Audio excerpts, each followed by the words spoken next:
People think it's boring, and it kind of is.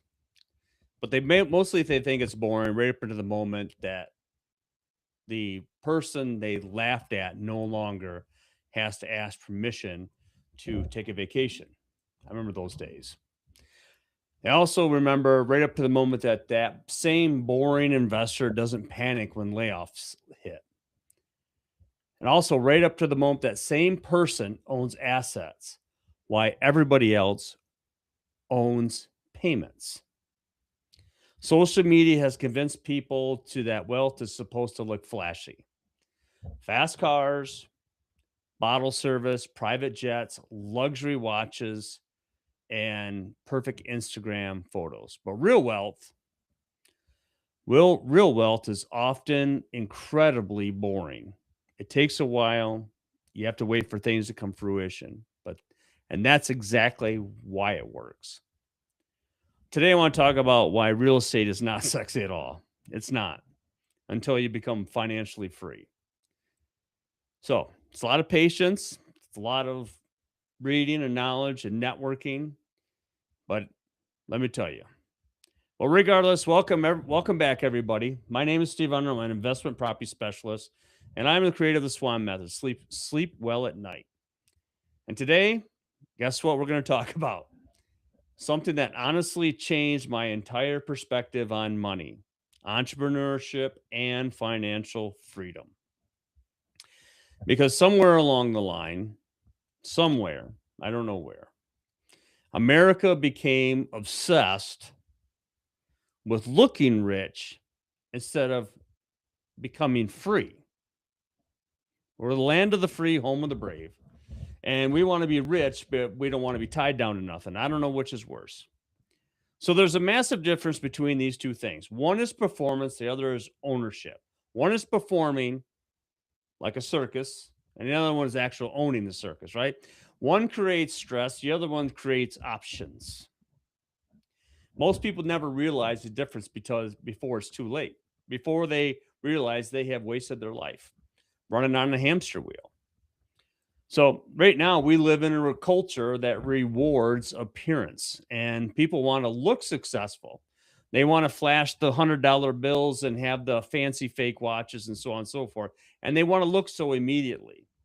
And honestly, social media just amplified that problem. Everybody wants the image, they want the luxury vehicle. So they take a picture by a vehicle that whether it's theirs or not. They go out for an expensive dinner and they repost it several different times. They get the dream vacation. It was really just a VRBO or whatever. And they get the giant house that they can't afford. But very few people ask themselves, what does that person actually own? They all say, well, he stays in that big house. He goes on all these vacations. Because there's a difference between controlling an image and controlling an asset. So a lot of people are financing a lifestyle that cannot sustain. And the scary part, many of them make good money, like doctors, sales professionals, corporate employees, some business owners have high income, but they all got low ownership. And that in itself is dangerous because income without assets is fragile, very fragile. One source. And we've even seen that here in Lake Orion when the one source of water blew up and the whole town shut down. They didn't have another second source. So now listen, I'm not anti-job but I am anti-dependence. There's a difference.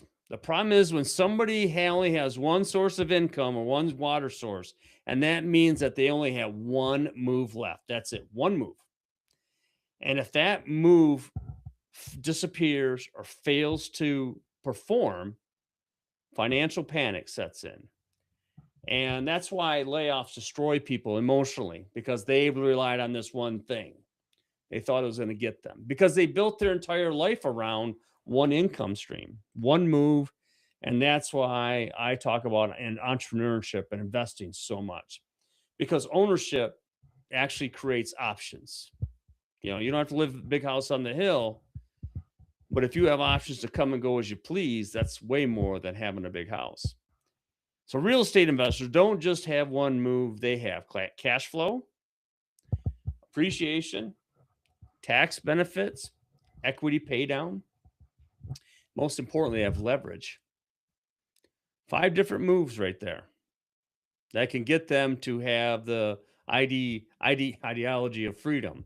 And that changes the game completely. And that's why real estate becomes very, very powerful. And that's not because it's flashy, but because it creates resilience. Resilience in your path to being free. And you know what else is funny? Nobody gets excited watching equity grow. It isn't. It's not fun. It's not fun to watch it grow. There's no great payoff. There's nothing like that. Nobody posts, hey guys, my tenant just paid another $437 of my mortgage down this month. And nobody brags about my depreciation schedule is so amazing. That doesn't go viral. That's not fun at all. But those things are boring things, right? But they quietly create the millions. They quietly create the freedom. They quietly take the shackles off you that hold you down. And the truth is, most people are boring financial. Well, most wealthy people are boring financially. They buy assets, they hold assets, they let time work, they let leverage work, they let compounding work.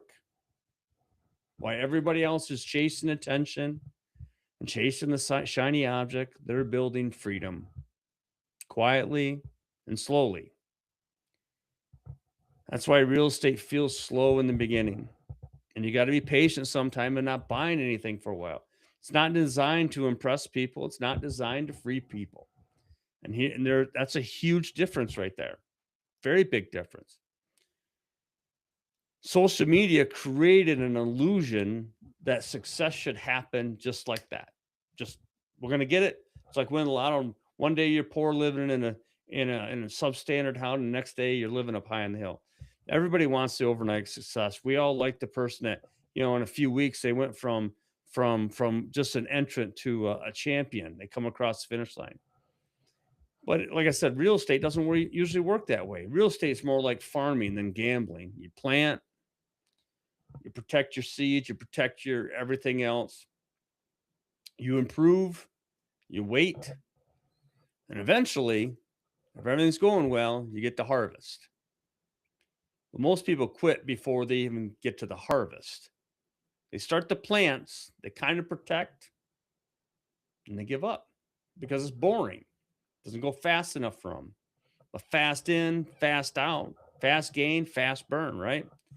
But boring also feels uncomfortable because we start to think too much, especially in a dopamine driven culture where everything's got to be faster and better than it was yesterday. People rather look rich for 6 months than build wealth for 6 years. And that mentality destroys financial futures because wealth is often built quietly before it's seen publicly. So, this is exactly why I created the SWAN method, to be honest. Sleep well at night because I don't need to be stressing about your next paycheck or how we're going to pay our next bill. Because I don't believe investing should feel reckless at all. It should be, I think investing should feel strategic, calculated, evidence driven. When I evaluate a property, I'm not asking like, does this look cool?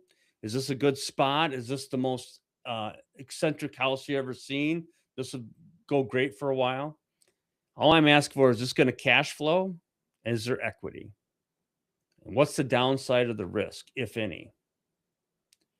And most importantly, what I'm looking at and walking up to, I'm already thinking of the exit strategy. Does this create long-term stability? That's a completely different mindset.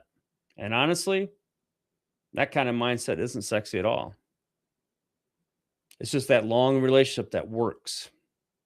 That really works. That says, we're going to be in here through the good, through the bad, and we're not just here for the quick one night stand. That's what the SWAN method is about. It's creating peace through ownership, It's not anxiety driven through appearances and everything else. So now here's the interesting part. Here's the interesting part. Sorry, phone. Real estate feels boring until the moment your life changes because of it. Then suddenly it becomes very, very interesting. It becomes interesting when your rental property starts to pay for your car payment, or your investment property covers your mortgage, or your other rental property covers your vacations. Your cash flow allows your spouse to work less, if not retire, right?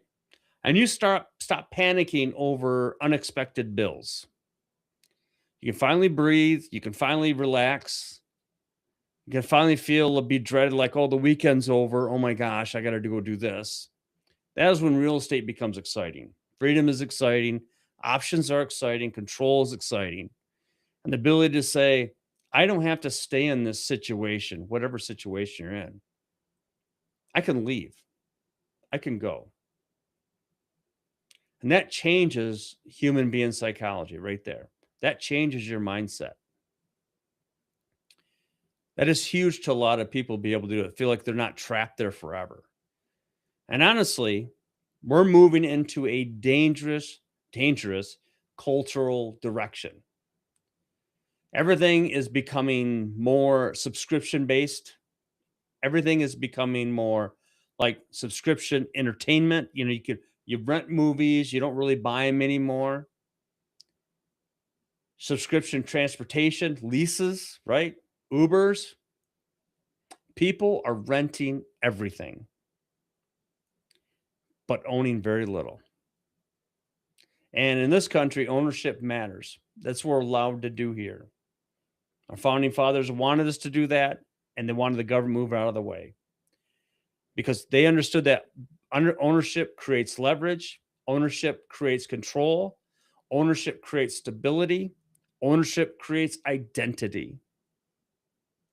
And real estate is one of the last remaining paths where ordinary people can still build quite an extraordinary wealth through ownership. And that's why I believe in it so deeply. So the people who win in real estate usually think differently because you have to think differently. It's not a W 2 mindset. It's not running on the hamster wheel or that forever W 2 treadmill. They stop asking things like, how fast can I look successful? And they start asking, how strong can I become financially over time? It's a completely different mindset. One is emotional, and the other one is strategic. The best investors I know are very patient, very calm, very calculated. They think in years. They don't think in weeks or months or anything. Definitely not in weekends. Like they don't work for Friday or work to Friday. That's all they care about. I just got to get to Friday. There's no more than that. And ironically, that patience often creates faster freedom than chasing the shortcuts because the shortcuts end up being a short path to nowhere, right? So if you're watching this right now or later, whatever you're doing, and you feel financially frustrated, you're not alone. A lot of people are exhausted. They make decent money, but they feel trapped and they're under the gun of some person to pressure them to keep pushing out more because last year's performance in the workplace wasn't good enough. They want more out of you. But deep down, they know they're running on a treadmill and they're running out of gas really fast. And maybe the answer is not working harder. Maybe the answer is ownership. And maybe the answer is building assets. Maybe the answer is learning how money actually works. That's a good thing. Try to figure out how it works. And maybe, just maybe, the boring path is the one that actually leads somewhere, someplace that is actually quite meaningful to you and your family. So don't try to take the short path. Try to find the long one that actually is going to make you go someplace. Because at the end of the day, the goal was never to look rich. The goal was never because we know it doesn't work out. Nobody cares. They probably talk about you behind your back. The goal was freedom. Freedom to breathe, freedom to get a moment of yourself, freedom to choose, freedom to spend time with your family and friends, freedom to stop living in financial fear all the time. not wondering what's going on over here or what's going on over there because you're okay right here, right now. It's a freedom to sleep well at night because that's the Swan method. And if you got value from this video, hit the subscribe button, leave a comment, or share this with somebody who's stuck in that W-2 job that can't get out. And follow along as we continue talking about real estate entrepreneurships and financial freedom. So in closing, hey, my name is Steve Unruh, and remember, just remember this one thing. Real estate may not be sexy in the beginning, but I tell you what is sexy. Financial freedom absolutely is. Everybody have a good night. See you next week.